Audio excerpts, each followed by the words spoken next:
والصلاة والسلام على سيد الأنبياء والمرسلين محمد وآله وصحبه أجمعين، أما بعد، فأعوذ بالله من الشيطان الرجيم. بسم الله الرحمن الرحيم. يا أيها الذين آمنوا لا تأكلوا الربا أضعافا مضاعفة واتقوا الله لعلكم تفلحون. صدق الله مولانا العظيم. محترم بزرگوں اور عزیز دینی بھائیوں، چند گزارشات ہم آج اس کو آپس میں گفتگو کریں گے.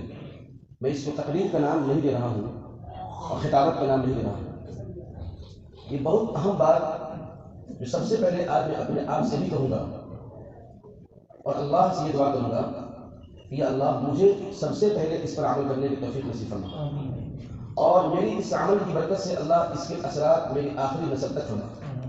اور جو بات میں یہ آپ سے شیئر کروں گا کہوں گا، آپ حضرات بھی نیت کیجیے کہ انشاءاللہ ہم بھی اس پر عمل کریں گے اور اپنے بچوں کو عمل کرنے کی اور اپنے بچوں کے بارے میں بھی فکر کریں گے کہ وہ بھی عمل کریں. محترم بزرگ عزیز دین بھائی، آج کے وقت میں دین کے کام کم نہیں ہو رہے ہیں، پہلے کے مقابلے میں زیادہ ہو رہا ہے. آج کے وقت میں مسجدیں پہلے کے مقابلے میں زیادہ ہے.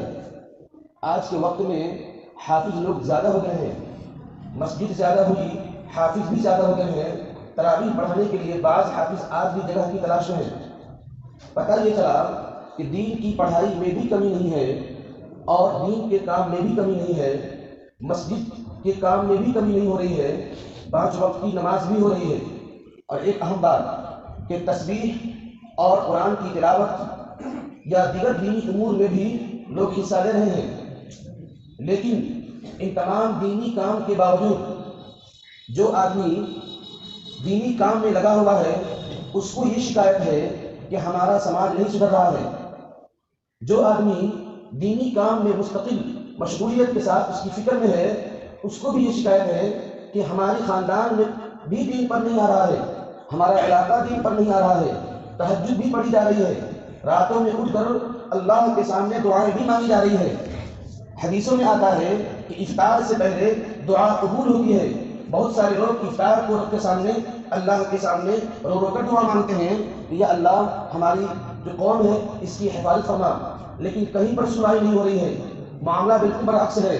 کام پورا کیا جا رہا ہے، تہجد کا اہتمام، تراویح کا اہتمام، فرائض کا اہتمام. ایک مسجد بن رہی ہے، 10 لاکھ روپے کی قرض ہے، 10 گھنٹے میں 10 لاکھ روپے کا انتظام ہو جا رہا ہے. ایک یتیم کی شادی ہو رہی ہے، 5 لاکھ کا اس کو انتظام کرنا ہے، 5 گھنٹے میں اللہ اس کا انتظام کروا دیتا ہے. بڑے بڑے مدرسے بن جا رہے ہیں، سب کچھ ہو جا رہا ہے. لیکن سوال یہ ہے کہ اتنے اللہ کے راستے میں خرچ کرنے کے باوجود، اتنے دینی کام کرنے کے باوجود آخر اللہ تبارک و تعالیٰ کی رحمت ہم مسلمانوں پر کیوں نہیں کر رہی ہے؟ اس کا جواب مسلمانوں کی آمدنی حرام ہوئی ہے. مسلمانوں کی آمدنی حرام ہوئی ہے. اب مجھ پر غصہ مت ہوئیے گا، ڈائریکٹ لا کر کے مولوی صاحب فتویٰ دے دیے بڑی. میں اسی لیے میں کہا کہ سب سے پہلے میں اپنے لیے بول رہا ہوں. مسلمان لاکھ سجدہ کر لے، اگر اس کی آمدنی حرام ہونا تو اس کے سجدے سے کوئی فائدہ نہیں ہے. لاکھ مسلمان یہاں پر بیٹھ کر کے تقریر کر لے، لیکن میں ہی حرام کھاؤں تو اس تقریر کا اثر کیا ہوگا؟ گھوڑا ہوگا، کچھ اثر نہیں ہوگا. اگر جو ہے جماعت کے نکلے ہوئے ہیں، گشت کر رہے ہیں، رات میں تہجد پڑھ رہے ہیں، پتہ چلا دھان پر پیسہ دیے ہوئے ہیں، جب اس کی کھیت چل رہا ہے، اتنے جماعت میں گیا، 4 مہینے گیا، بیرون گیا، مولانا بن گیا، مفتی بن گیا، فتویٰ لکھ رہا ہوں، لیکن میری باتوں کا اثر نہ مجھ پر ہو رہا ہے نہ عوام پر ہو رہا ہے. وجہ کیا ہے؟ وجہ یہ ہے کہ جب رگوں میں حرام خون دوڑے گا تو کیا وہ حق کی بات دل سے بولے گا؟ یہودیوں نے سب سے پہلی محنت کیا کی تھی کہ عربوں کو حرام آمدنی پر مجبور کیا اور اپنی لڑکیوں کو بھیج کر انہیں زنا پر مجبور کیا. آج اس کے اثرات ختم ہو گئے. یہ لمبی چوڑی تاریخ ہے. مختصر اپنے علاقے کی جو احوال میں پڑھا ہوں وہ آپ کے سامنے رکھ رہا ہوں. اچھے لوگ بیچارے اللہ نے توفیق دیا، حج بھی کر دیا، بیٹا خود پیسے کما رہے ہیں، مال آیا جلپس کی کھیت مل رہے ہیں. غریبوں کے یہاں پریشانی آئی، قرض کے نام پر، احسان کے نام پر اس کو 1 لاکھ روپئے دے دیے، بولے ہم کو 40 من دھان بھی دینا. اس طرح کی جو باتیں جلپس کی کھیت لینا اتنا عام ہو گیا ہے کہ اچھے جو رات دن اجتماعات کی فکر کر رہے تھے، جو جماعتوں کی فکر کر رہے ہیں، جو اپنے بیٹوں کی حافظ بنانے کی فکر کر رہے ہیں، جو مولانا کا روح اختیار کیے ہوئے ہیں، ان کے گھر کی حال یہ ہے کہ ان کے یہاں جو فصل آ رہا ہے وہ جب کسی کھیت کا آ رہا ہے۔ میرے بھائی، جب قوم حرام کھائے گی تو پھر اس قوم کے سجدوں کا کیا اثر ہوگا؟ کچھ اثر نہیں ہوگا۔ ایک صاحب سے میری بات ہوئی تو کہہ رہے ہیں کہ صدام بابو بہت احسان ہے ان کا کہ جو بیاض چلاتے ہیں، ان کی برکت سے، دیکھیے جملہ، ان کی برکت سے میرے تین بیٹے سعودی چلے گئے، اور مسلمان جو حرام کا کاروبار کر رہا ہے اس کی تعریف ہو رہی ہے۔ بیاض دھڑلنے سے میں نے تو یہاں تک کہ سنا کہ عورتیں بھی اب اندرونی طور پر سود کی کاروبار کر رہی ہیں۔ کسی کا پرسنلائز نہیں ہے، لیکن اس بات کی فکر کی ضرورت ہے کہ سب کچھ ہونے کے باوجود نتیجے نہیں آ رہے ہیں، اس لیے کہ ہمارے یہاں حرام آمدنی کی مکسمائز ہو گئی ہے، اس کی مکسنگ کی وجہ سے اس کا اثرات ختم ہو گیا۔ بیٹا اتنی محنت سے سعودی سے، کرناٹکا سے، گجرات سے والد محترم کو پیسہ کما کر بھیجا، ایک حلال پیسہ، والد صاحب نے چند بوٹیوں کے لالچ میں اسے دھان کے نام پر دے دیا۔ والد صاحب نے دھان کے زیادہ ہو اسے 10 کٹھا جلپسکی خرید دیا، کھیت جس کا ہے اس کو کھیت دینا ہے، اس پیسے کو پیسہ بھی لیں گے، اس کا کھیت بھی استعمال کریں گے۔ یہ تو سراسر نتائج رہا ہے۔ کسی بھی چیز کی لینا اور دینا، اس میں تو جو دیے ہیں اس کو بھی لیں گے اور جو لے لیے اس کا کھائی رہیں گے، یہ کہاں سے ہوگا؟ ایک صاحب نے مجھے کہا کہ دیکھیے نا، فلاں آدمی جلپسکی میرا کھیت دے دیا ہے، لیکن اس کی طاقت کی نشہ اتنی ہے کہ میں پیسہ بھی واپس کر رہا ہوں تو وہ نہیں، ارے ہو جائے، ارے ہو جائے، کرتے کرتے دیکھیے نا سالوں گزر گیا ہے۔ اور اس آدمی کو اشارہ کیے سب سے فکر نہیں کرنا چاہیے۔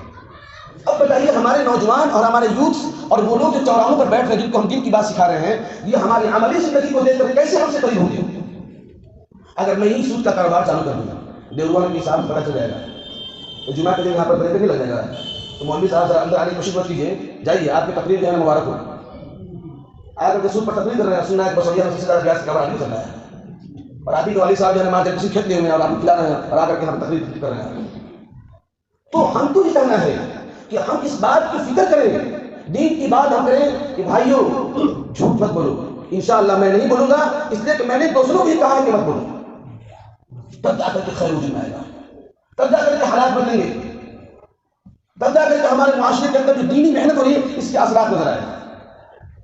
اس لیے میرے بھائی بزرگوں اور دوستو، اللہ تبارک و تعالیٰ نے قرآن کریم میں فرمایا ہے، سورہ بقرہ کی آیت ہے، سورہ بقرہ کی جو سب سے آخری صفحہ سے پہلے اس کے بعد والی صفحہ، یعنی لاسٹ تیسرے صفحے پہ ہے، اللہ فرماتا ہے اعوذ باللہ من الشیطان الرجیم فَإِن لَمْ تَفْعَلُوا فَأْذَنُوا بِحَرْبٍ مِّنَ اللَّهِ وَرَسُولِهِ، کہ اگر تم حلال اور سود کے کاروبار سے باز نہیں آتے ہو نا، نہیں رکتے ہو نا، فَأْذَنُوا، تو تم اللہ سے جنگ کرنے کے لیے تیار ہو جاؤ، فَأْذَنُوا بِحَرْبٍ مِّنَ اللَّهِ وَرَسُولِهِ، اللہ اور اس کے رسول سے جنگ کے لیے تیار ہو جاؤ۔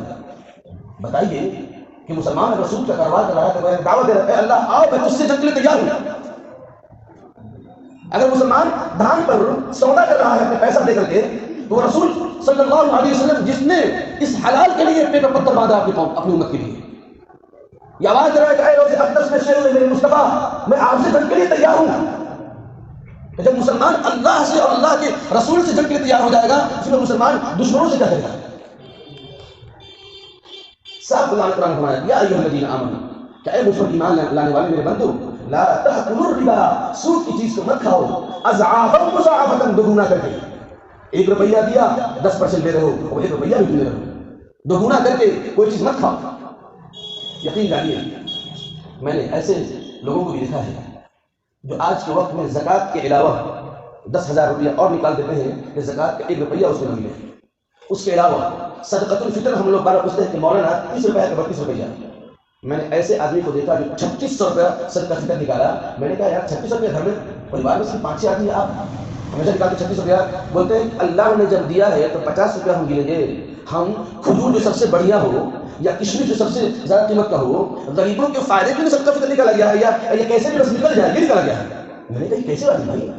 تو 3600 روپیہ 3700 روپیہ نکالنے والے صدقہ فطر آج دنیا میں موجود ہے، کیوں؟ غریبوں کا فائدہ۔ میرے بھائی پیٹ پر پتھر باندھ لیجیے اور اپنے بچوں کو بھوکا رہنا سکھا دیجیے، لیکن حرام مت کھائیے۔ میں اپنے آپ سے ہی بول رہا ہوں، اور عادت بھی ہے بھوکے رہنے کی، لیکن حرام نہیں کھائیں گے انشاءاللہ. یقین جانیے ہم کسی سے مانگ لیں گے 5 روپیہ، اللہ نے مجھے مجبور بنا دیا، میں مانگ لوں گا، لیکن میں چوری کا مال نہیں کھاؤں گا، میں حرام کا مال نہیں کھاؤں گا. کل قیامت کے دن اللہ تبارک و تعالیٰ کہیں سود کے نام پر میری قبضہ کر کے تمہیں کیا جواب دوں گا؟ اس لیے میرے بھائی اور دوستو، یہ بہت لمبی تفصیل ہے، لیکن چونکہ مختصراً جو دیورات کی صورتحال ہے جس میں ہم مالدار ہوئے پھنسے ہوئے ہیں، آپ کے پاس پیسے ہیں، آپ اپنے کاروبار کو پھیلائیے، زمین کی خرید و فروخت کیجیے، مکانات بنوا کر کرائے پر دیجیے، جرگس کی خدمت دیجیے، مت کیجیے احسان ان غریبوں پر، ان کو کھیت دے دیتے ہیں، دھان پر کھیت کر دیجیے، اگر آپ کو نہیں دینا ہے مت دیجیے، وہ جانے اس کا اللہ جانے، وہ اپنے اللہ کے سامنے روز سکتا ہے کہ اللہ مجھے تو غریب کیوں بنایا کہ آج مجھے دھان پر پیسے نہیں پڑ رہے ہیں. آپ بولیے کہ میرے پاس ہے یا نہیں میں نے دوں گا، لیکن اس کو مت دیجیے دھان پر. وہ جو پیسے آئیں گے دھان کے اور آپ کو چلے جائیں گے، آپ کی نسلیں پھر آپ کے اوپر فاتحہ نہیں پڑے گی، فاتحہ، کیونکہ وہ حرام کی آمدنی سے اس کی پرورش ہوئی ہے، اور حرام کی آمدنی سے پرورش پانے والے غیروں کے آنکھوں میں آنکھیں ڈال کر بات نہیں کرتے، وہ بزدل اور قائل بن جاتے ہیں، قائل. اور ہمارے یوتھ آج ایک آنکھ کو دکھا دیتا ہے تو وہ ڈر جاتے ہیں، اور بلال حبشی کو کوڑے مارتے تھے ان کے سامنے آنکھ کی طرح کے باتیں کرتے ہیں. صلاح الدین ایوبی، محمد بن قاسم بڑے بڑے کیوں؟ کیونکہ ان کے رگوں میں جو خون دوڑتا تھا وہ حلال کا دوڑتا تھا.